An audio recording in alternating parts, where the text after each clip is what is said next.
Can Tessa master every Minecraft combat move before the PvP starts? She's on a mission to become a combat pro, but the clock is ticking. With a massive player versus player tournament just around the corner, Tessa has decided to cram an entire semester's worth of combat training into a single, high-stakes session. From basic sword swings to advanced crystal PvP, she's tackling it all. Will she emerge as a battle-hardened warrior, or will she crumble under the pressure when faced with a real opponent? There's only one way to find out. Our journey begins in a quiet, custom-built training world. The sun is high, the birds are chirping, and the only danger is Tessa's own inexperience. Her first challenge is mastering the fundamentals. The sword. It's not just about wildly clicking, it's about timing, movement, and landing critical hits. She sets up a row of armor stands, her first silent opponents. The initial attempts are clumsy. She swings too early, misses her crits by jumping at the wrong moment, and finds her virtual feet tangled. It's a dance, and right now, she's stepping on her own toes. But, with repetition, a rhythm starts to form. The satisfying crunch of a critical hit becomes more frequent. She learns to W-tap a technique to reset her sprint and maximize knockback, sending the armor stands flying further with each successful combo. Slowly but surely, the basic movements are starting to feel less like a chore and more like an extension of her will. Next up on the training montage is the bow and arrow.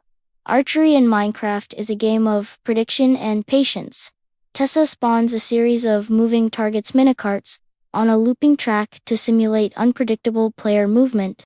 Her first few volleys are a disaster, with arrows peppering the landscape everywhere but on target. It's frustrating. Unlike the sword, where you get immediate feedback, archery requires you to lead your shots, calculating where your opponent will be. She adjusts her aim, learning to account for arrow drop over distance and the speed of her targets.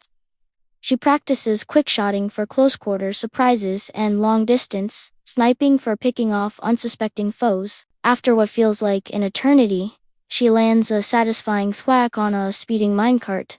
Then, another, and another. A smile spreads across her face. The art of the projectile is beginning to click into place. With the basics under her belt, Tessa moves on to the more advanced, and frankly, more chaotic, forms of combat. First, the shield. It seems simple right-click to block, but timing is everything. A well-timed block can negate all damage from an arrow or a sword swing, but holding it up constantly makes you slow and vulnerable. She practices against a dispenser, firing a relentless barrage of arrows, learning the precise window to raise her shield and then lower it to counterattack. It's a delicate balance between defense and offense, a skill that separates the novices from the veterans. Now, for the true test of a modern PvP master, crystal combat. This is where things get explosive, literally. Using end crystals, players can create massive, high-damage explosions to obliterate their opponents. It's incredibly powerful, but equally dangerous to the user. Tessa ventures into a specially designed obsidian arena to practice. Her first attempt is a self-inflicted catastrophe, sending her flying across the map with half a heart remaining. She quickly learns the importance of placing a block between herself and the crystal to absorb some of the blast. She practices the sequence. Place obsidian, place the crystal, and detonate it with a well-aimed arrow or a punch. It's a fast, deadly, and incredibly complex technique that requires precision and nerves of steel. For a while, the only person she's managing to defeat is herself. Finally, with the tournament looming, it's time for the ultimate test. Tessa invites her friend, a seasoned PvP veteran, into her world for a series of duels. The first round is a classic sword and shield battle. All her training comes into play. She strafes, lands a few critical hits, and successfully blocks an incoming combo. She's not winning, but she's holding her own, a massive improvement from where she started. Next, they move to the crystal arena. The pace is frantic. Explosions rock the obsidian platform.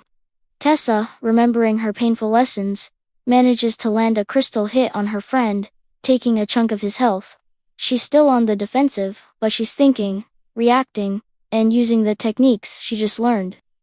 Though she ultimately loses most of the duels, the difference is night and day. She's no longer a sitting duck, she's a fighter. Can Tessa win the entire tournament? Maybe not. But has she mastered enough to stand a chance and surprise a few opponents? Absolutely. Her journey from novice to competent combatant is complete, forged in the fires of practice and a whole lot of explosions.